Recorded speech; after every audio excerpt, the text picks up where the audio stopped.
அன்பு நேயர்களே, ஆவாரம்பூவின் மகத்துவத்தை பற்றி நாம் சொல்லவே வேண்டாம். எங்கள் வீட்டில் ஒரு செடிதான் வைத்தோம். அது மொட்டை மாடி அளவிற்கு உயர்ந்து விட்டது. பூத்து குலுங்குகிறது. யார் பார்த்தாலும், இப்படி உயரமாய் வளராதே, என்ன இப்படி உயரமாக இருக்கிறது என்று கேட்கிறார்கள்.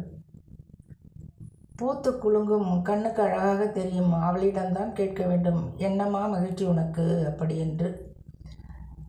அதனால் எங்களுக்கு புத்தம் புதிதாக ஆவாரம்பூ கிடைத்துவிடும். அதை வாரத்தில் ஒரு நாள் ஒரு சூப்பாகவோ, வெங்காய சாம்பார் வைக்கும்போது ஒரு கைப்பிடி அளவு வதக்கி போட்டு சாம்பார் வைத்தாலும் சுவையாக இருக்கும்.